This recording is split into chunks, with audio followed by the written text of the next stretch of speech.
would you imagine a world where there are no stories to tell, past experiences to share, and deep within, not know who we truly are or who we were meant to be? How dull do you think that world would be? Don't you sometimes ever wonder how the world would change if every idea-defining, transformative experience was shared and every belief challenged? Well, here at NMS, we believe in the transformational power of an idea.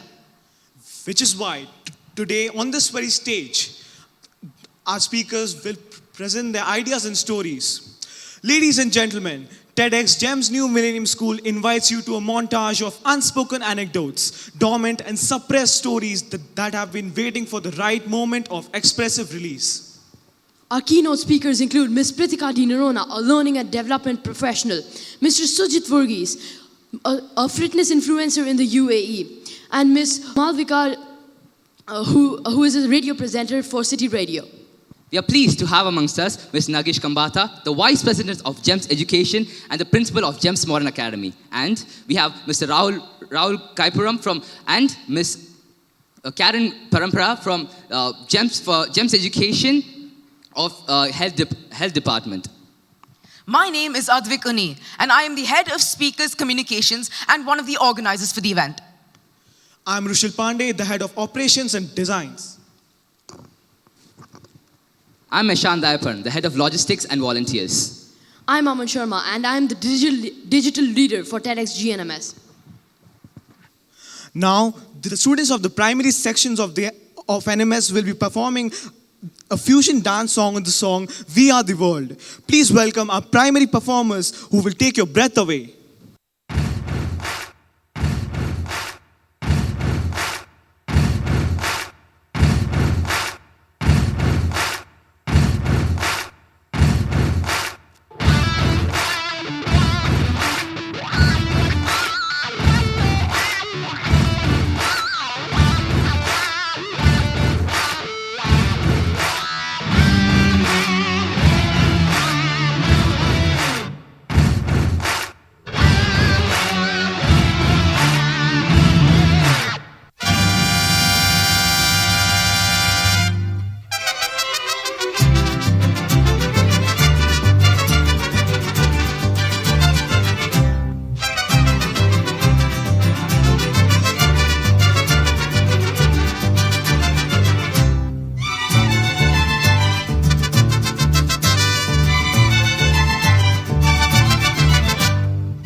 Pienso que un sueño parecido no volverá más. Y me pintaba las manos y la cara de azul. Y de provisa el viento la vida me llevó. Y me hizo volar en el cielo infinito.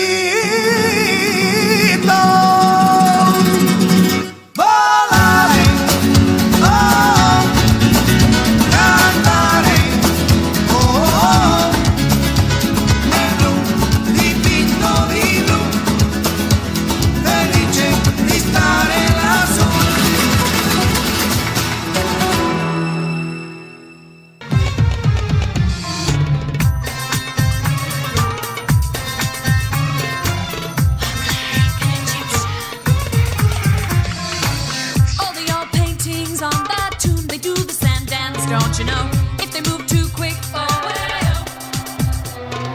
like all the buzzer men by the night, they got the money on it. Walk like an Egyptian.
Unity, not uniformity, must be our aim.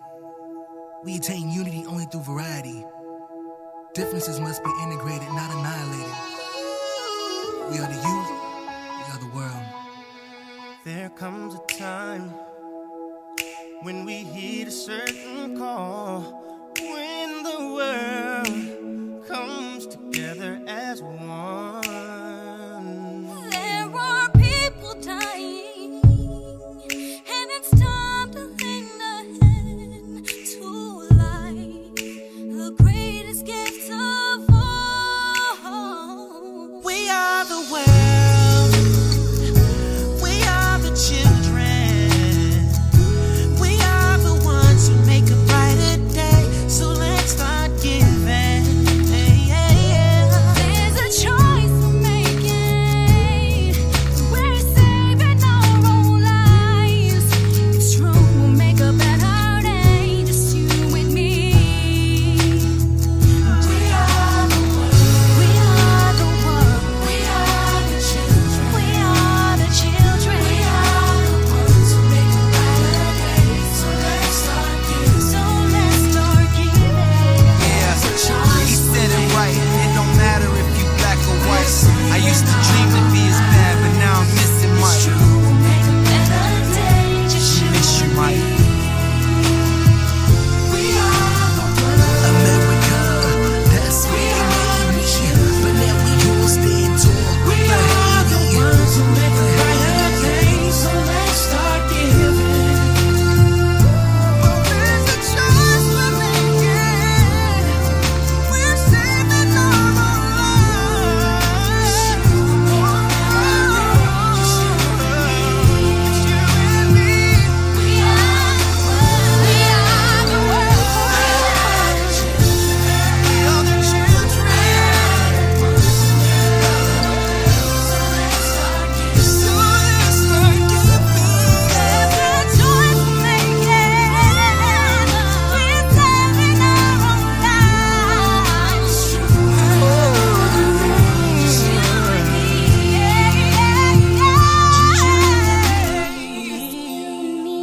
Just you and me. Just you and me. Just you and me. Yeah.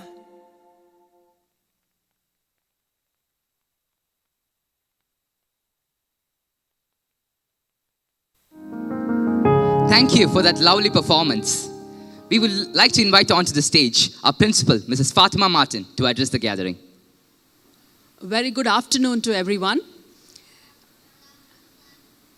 On our Facebook page, we have this philosophy. I mean, as much as we want to surge forward and keep that momentum, we also have this philosophy of looking back. So we have this Throwback Thursdays. So today morning, it was a pleasant surprise to see a Facebook post, which I'm not sure how many of you have seen. So that was one of our Throwback Thursdays. And this kid who you see on the stage, if you recognize him, we can mute the volume. And there are two of them on the stage. So that was Advik. And the boy who's standing there in that corner, that is Aman. The same, one of the two of the four who you saw on stage today. So fast forward 1 year, these two boys have managed to take that TED presentation they did for an assembly focusing on augmented reality. They made it an actual reality at NMS.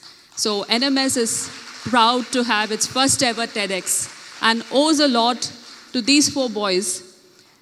Fast forward 1 year back, and if you look at on our Facebook page, as of last week, you will see heavy promos of the TEDx that's been happening. How many of you did see these promos, students? You did. They were robust, they were all charged, and really raring to go. And today, the afternoon's finally here. So my pleasure to extend a warm welcome to everyone.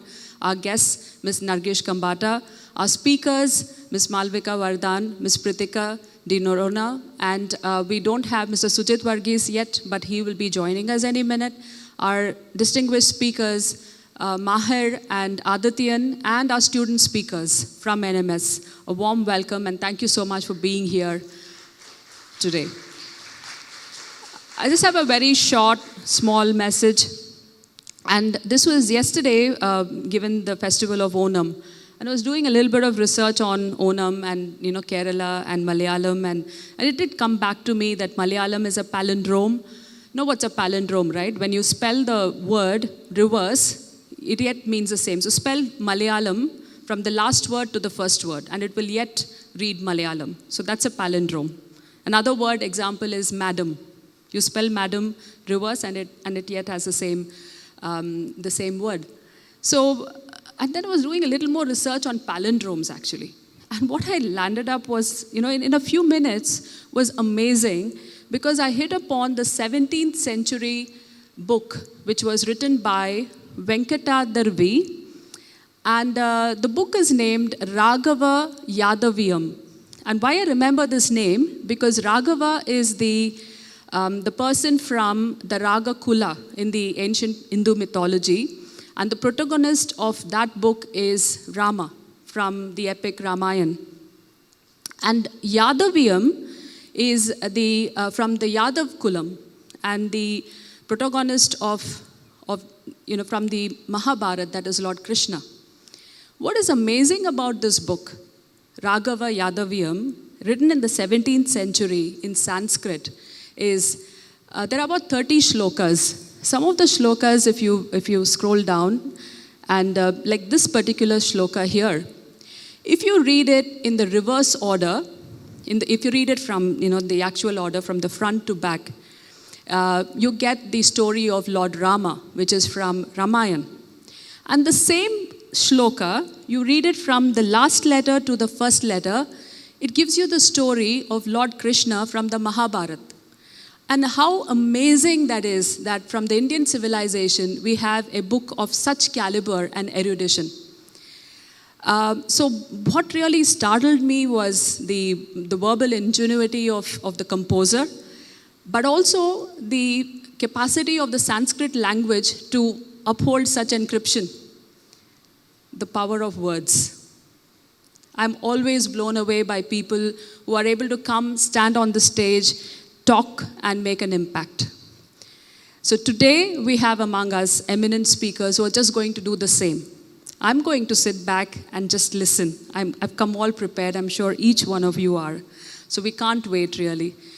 Good luck to all our speakers, and enjoy the afternoon, everyone. Thank you. Thank you, Ms. Martin, for your encouraging words and the truly well-intentioned with which you mean them. Mahir Girdwani is a 15-year-old Sindhi Indian poet and rapper. His pieces talk about South Asian culture, youth, love and its absurdities, and the magic and tragedy that come being associated with the brown.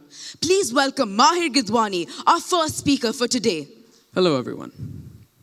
My name is Mahir Girdwani, and I realize that the title of this speech will be How to Cope with Modern Parenting. But the idea is that I do not have any experience with that. What I do have experience with is being a child and a product of modern parenting.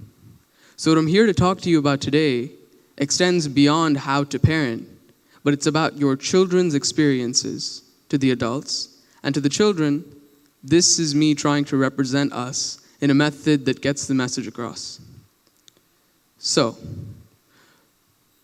our generation is substantially different and completely different than all of the generations that came before. Our access to information is immediate and infinite. So when we look at what we are doing in schools still, we have to ask ourselves if that even is the right method. So when we come together and we realize that as parents, what we choose to do isn't perfect. Now let me explain that. I'm extending the olive branch, and I'm trying to communicate to all of you in this new era of what all of this is meant to communicate. Now, what that means is, I'm trying to reach a standard of evolutionary parenting. Because in a world of extreme competition and insane levels of extracurricular and academic expectations, our generation has been left with a degree of stress that is so immense that we're struggling to cope, and that's an issue.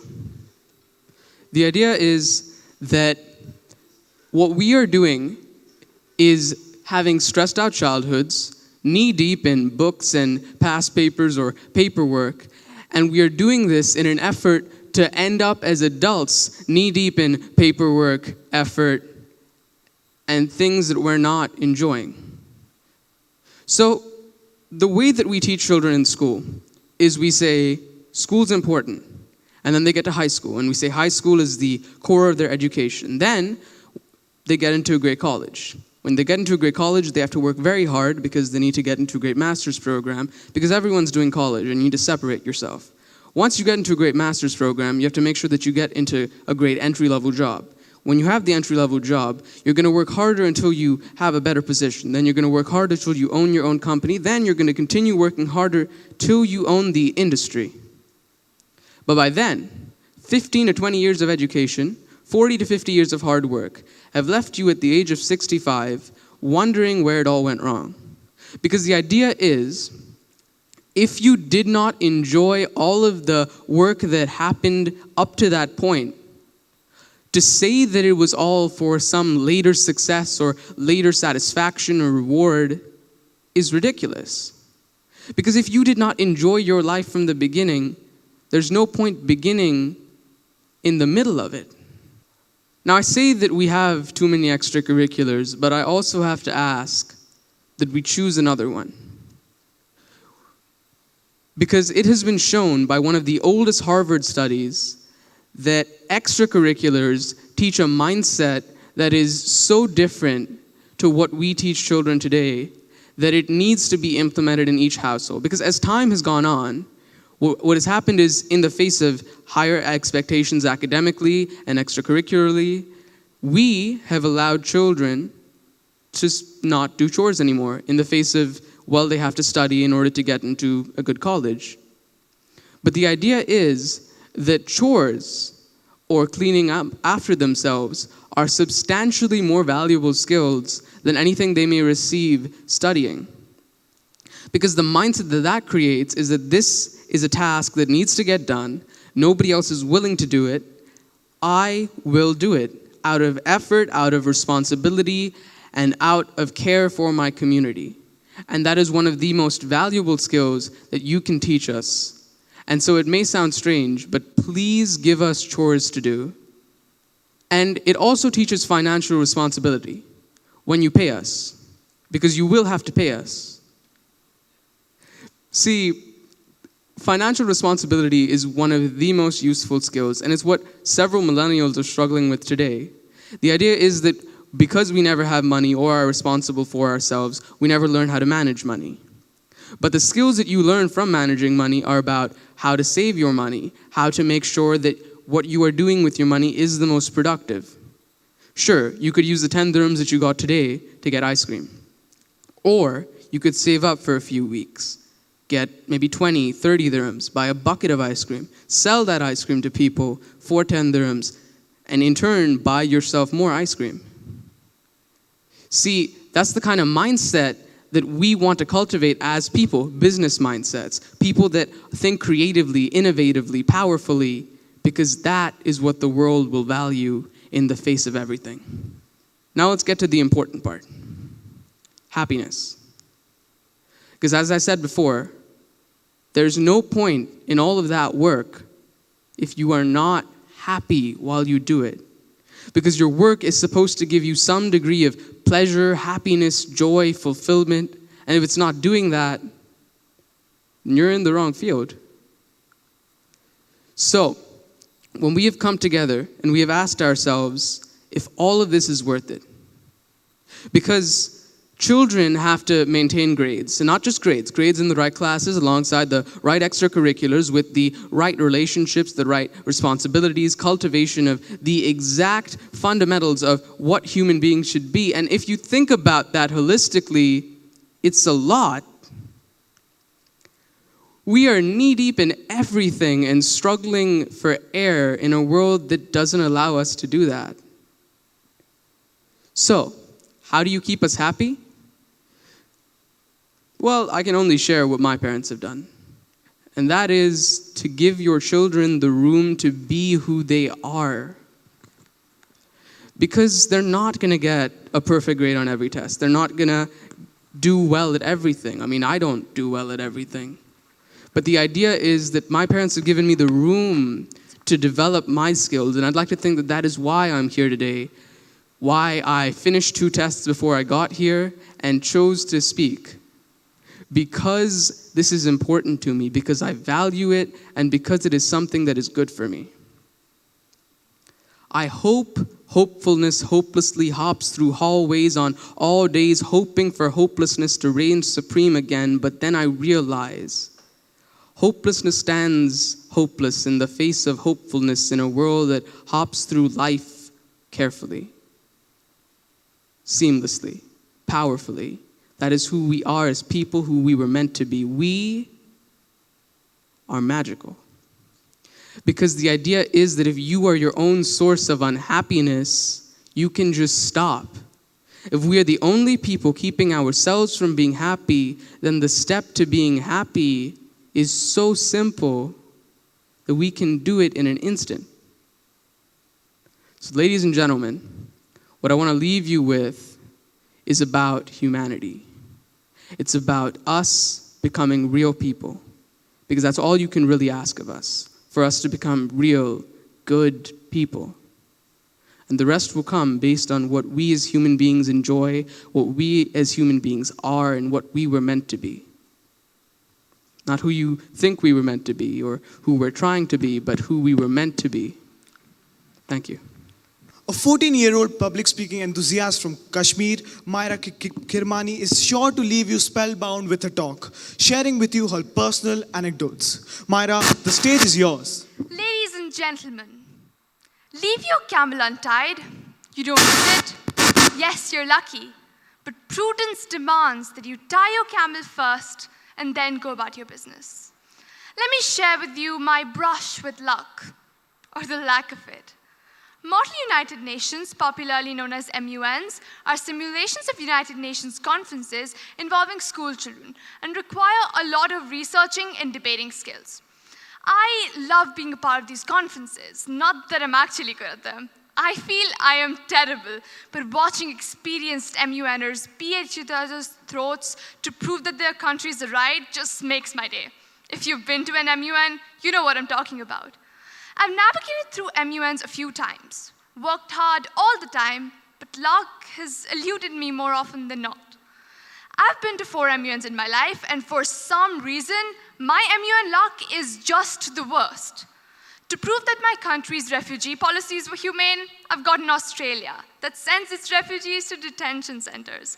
And I've gotten Saudi Arabia on the topic of capital punishment and judicial administration. Yes, I almost cried during both. This time, when my school organized its second MUN, I decided to go for a committee in which I wouldn't have to defend the indefensible of a country. I decided to choose International Press Corps rather than a committee with a country. I was allotted my news agency in early April, which was coincidentally the beginning of my new school year. I was going to high school, grade 9. One thing you have to do before an actual MUN conference is to submit a position paper, which is the summary of your country's stand on the given topic. Usually, my grandfather, who is basically good at everything and has considerable political knowledge, helps me by giving me valuable leads. This time, I was clueless as to how to write the stands of a newspaper agency on the topic and decided not to bother my knowledgeable guide as well. So, I started to research about my news agency while I was getting used to grade 9, which made it hard to focus on anything else since it was high school. So, I kept procrastinating, but do not judge me. I am a really hard worker. I research days and nights for MUNs and start writing my position papers well in advance before the submission date. This time, I didn't. Well, working hard wasn't going in my favor, or so I thought. Okay, so a day before my position paper deadline, I did not have one. So I started to write my position paper that I obviously couldn't finish in time. Then a message from heaven came. Well, it wasn't from heaven, it was from my chair, saying that the deadline had been postponed and extended by 2 days. Phew. Had Lady Luck finally decided to smile? I burnt midnight oil and finished my position paper 4 hours before the deadline. I knew this position paper wasn't my best, but I was proud that I had written it on my own without anyone's help and managed to finish it before the deadline. Well, the second one. I luckily ended up winning the award for the best position paper. I wasn't shocked at all. Not because I was expecting the award, but because someone had given me the spoiler, but that isn't the point. The point is that luck is a factor too. I've heard many people say that you create your own luck, you control your own luck, or that it doesn't matter. But it does. It is the uncontrollable and indeed intangible factor of success. We seem to ignore the fact that sometimes people really do work hard and still are not successful. It is not because they didn't try hard enough. Maybe it wasn't in their luck. Now, the part about the unspoken part of success remains unspoken. The intangible factor is unspoken about. No one talks about it. This topic is relevant more so because in this current era of high stress and competition, when nobody can accept failure, people resort to extreme steps such as suicide once they face rejection. If only they knew not every outcome is in their control. There sure is an uncontrollable factor in life. The sooner we accept it, the easier it will be. It is rightly said by James Clear, absolute success is luck, relative success is